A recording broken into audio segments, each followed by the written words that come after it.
Y bueno, shalom a todos. Ya todos integrados dentro, comenzando un poquito tarde, debido al problema que se me presentó, solucionado Baruch Chen. Hola a todos, shalom a todos, chava shalom.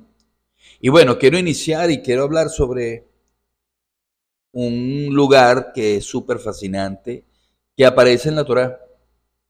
Y ese lugar es Beersheba. Pero ojo, no se trata solo de un punto en el mapa, ¿no? Con 7 manantiales.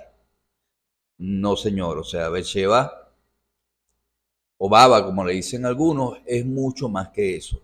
Es como un portal de luz, un lugar donde se unen Serampín y Malhut. O sea, las 6 Sefirot con Malhut y es una combinación súper poderosa. Entonces, cada vez que escuchamos Beersheba, debemos recordar que no es una simple casualidad. Los 7 manantiales no son solo una característica de la geografía, de un punto geográfico, sino que, bueno, los 6 manantiales son una manifestación física de la luz que emana en este lugar. Y Beersheba es la unión, la conexión entre lo terrenal y lo espiritual. Ahora bien, ¿qué pasa con Jacob? Resulta que decide dejar este lugar de luz, Beersheba, y se va a Harán. Y, no, Harán. Y no suena muy prometedor, ¿verdad? Porque está saliendo de la luz. Y no lo es. Harán no es un lugar especialmente espiritual. De hecho, Jacob pasa 20 años fuera de Beersheba, casi nada. Pero no todo lo malo de esos 20 años, 14 los pasa en las casas de estudio de Shen y Eder. ¿Y quiénes eran estos tipos? Bueno, Shen y Eder eran gigantes del conocimiento, tenían academias de estudio y sus casas de estudio eran muy famosas, incluso otras espiritualidades las conocían. Y me imagino, bueno, alguna vez escucharon hablar de las leyes de causa y efecto. Creo que todos lo hemos escuchado, lo que se conoce como el hermetismo. Bueno, resulta que la metafísica que se relaciona o subyace a estas leyes proviene de la casa de estudios de Chen. Y es increíble, porque hoy en día se estudia metafísica y se estudia el hermetismo. Entonces Chen era nada más y nada menos que uno de los hijos de Noé, del arca. Imagínense ya cuántos años, si ustedes se ponen a sacar la cuenta, ya lleva cientos de años, ¿no? Y seguía enseñando. Todo un gurú, como decimos por ahí. Y la verdad es que hay ilimitada, una cantidad ilimitada de midrash escritos sobre esta paracha. Y de hecho, hace poco estuve en una reunión con mi moré, ¿ok? Y él contó una historia, me contó una historia fascinante sobre lo que le sucedió a Jacob cuando salió de Beersheba y se encontró con Elifaz, el hijo de Saf, que venía a matarlo y bueno, un drama total. Pero resulta que Elifaz era alumno de Jacob. Sí, el hijo de Saf era alumno de Jacob y Jacob a su vez era alumno de su abuelo Abraham. Entonces Esaf le había dicho a su hijo, mira, quiero que mates a mi hermano porque Jacob, quiero que mates a mi hermano Jacob porque me robó el derecho de la primogenitura. Y bueno, era todo un lío, todo un tema familiar, un lío familiar. Elifaz se encuentra con Jacob y le dice, mira tío, tengo este rollo.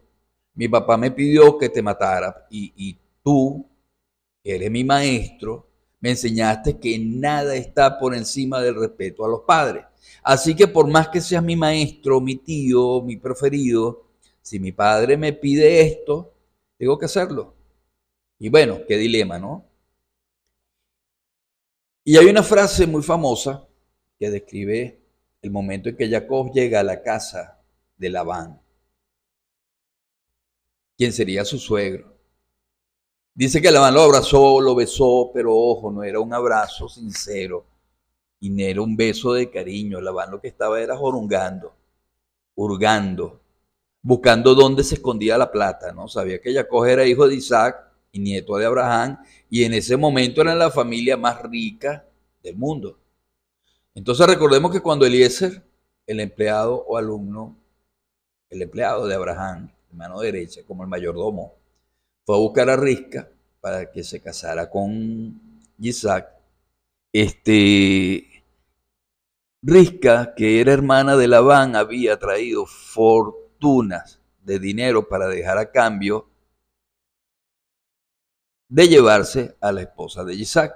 Así que Labán estaba esperando que Jacob llegara con por supuesto, una montaña de dinero, con camellos y toda una caravana, porque él tenía 2 hijas solteras, después de todo, y sabía que en algún momento iba, por supuesto, a llegar Jacob a buscarla, a buscar una de ellas. Lo que pasa es que dentro de sus planes era cómo le meto a las 2 hijas mías a Jacob.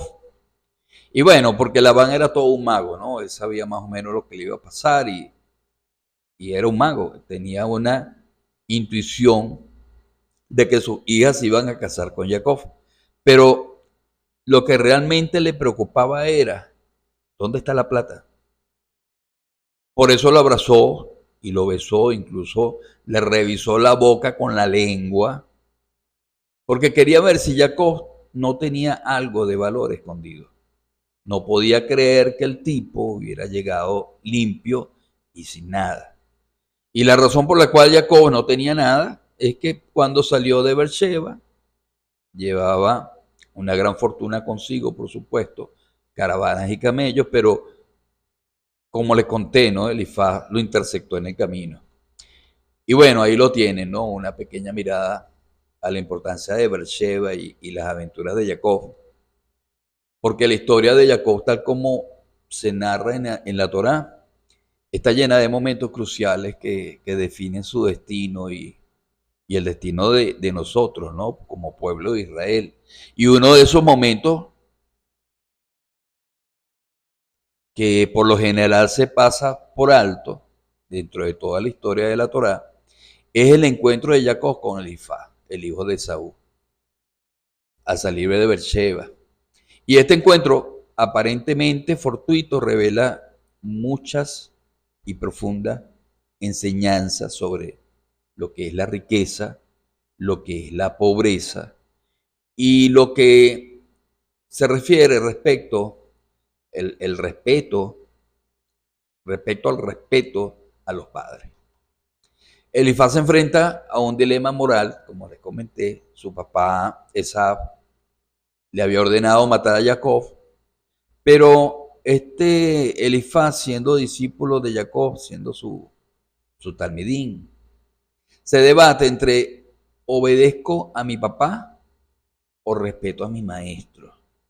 ¿Ok? Entre la obediencia paterna y el respeto hacia a su maestro. Y este conflicto interno pone de manifiesto que la importancia de que en todo momento nosotros debemos como que equilibrar entre el deber y la moralidad, discernir entre el deber y la moralidad incluso cuando se tratan de figuras de autoridad en nuestra vida, ¿ok? De figuras inclusive con los cuales tenemos vínculos de amor, vínculos consanguíneos, tenemos que ser objetivos. Entonces la solución que Jacob propone es sorprendente wow, o sea, genial, porque le ofrece a Elifaz toda su fortuna, todo lo que tenía.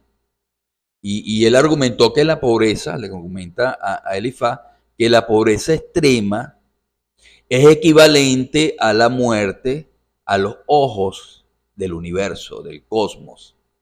Y esta idea, aunque es muy radical, sobre todo no sé si es la primera vez que lo escuchan, que la pobreza extrema equivale a la muerte dentro del sistema, porque alguien que esté en el sistema no tiene que sufrir pobreza. ¿Ok? O sea, alguien que está en el sistema no tiene que sufrir pobreza extrema, porque aunque esté cruzando el desierto, en el desierto bajaba maná y tenemos lo suficiente para poder subsistir. Lo que pasa es que tenemos que cubrir muchas clipot que nos van a permitir seguir adelante. Entonces esta idea aunque Radical plantea una interesante perspectiva sobre el valor de la riqueza y su impacto en la percepción social y existencial de una persona. Para Jacob, renunciar a sus bienes es una forma de cumplir con el deseo de Esaú, pues, por supuesto, de matarlo. Mientras que para Elifaz es una forma de evitar, como que se dice en términos legales, cuando se mata a un familiar, fratricidio. Entonces, Jacob introduce el concepto del tikkun, la rectificación del alma, como una posible justificación para la pobreza extrema en ciertos casos. Entonces, ahora en el siguiente audio vamos a continuar con este tema. Entonces, Jacob introduce este concepto del tikkun, de que la pobreza, más allá de un estado de vivencia, la pobreza es un tikkun.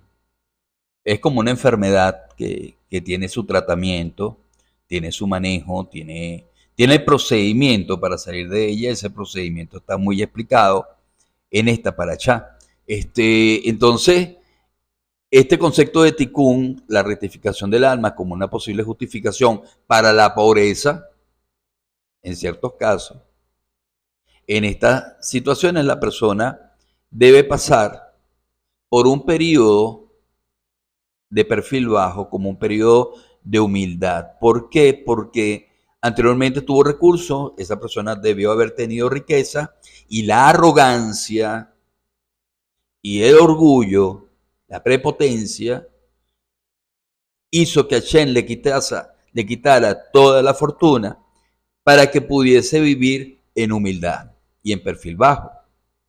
¿Ok? Entonces la persona debe pasar por ese periodo de humildad, de perfil bajo, donde no es percibida como una amenaza para la sociedad, por supuesto.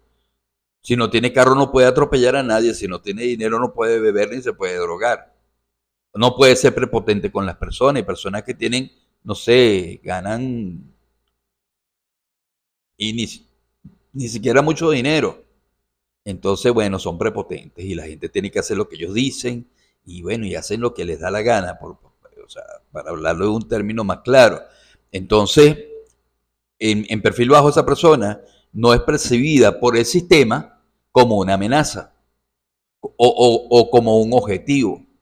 Entonces, esta idea sugiere que, por supuesto, la pobreza en ocasiones puede ser una herramienta para el crecimiento espiritual y la corrección personal. Entonces la historia de Jacob continúa con su famoso sueño de la escalera en Betel. Y este sueño que ocurre después del encuentro con Elifaz, después de haber salido de la academia, de Shen, es considerado como uno de los temas o de los momentos, ¿no?, más importantes en la vida de Jacob. Y en la tradición judía, y bueno, porque tiene muchos datos de cómo recorrer el camino en un estado de abundancia plena.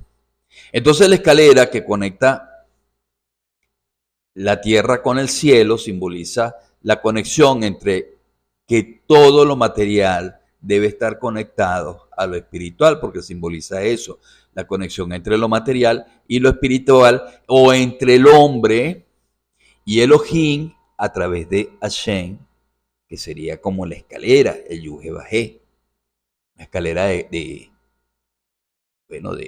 100 peldaños, como ustedes lo quieran ver.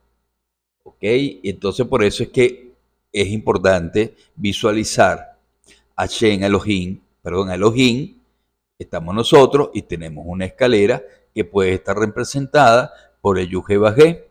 El Yuhe Bajé, ¿ok?, son las 10 sefirot, y esas 10 sefirot tienen 10 sefirot dentro. Entonces podríamos hablar de que esa escalera tiene esa cantidad de peldaños.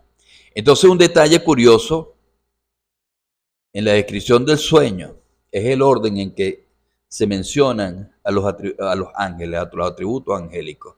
primero se dice que suben, ¿no? Y después que bajan. Entonces tú dices, bueno, pero si los ángeles están en el cielo, ¿cómo van a subir para después bajar? No tendrían que bajar para después subir.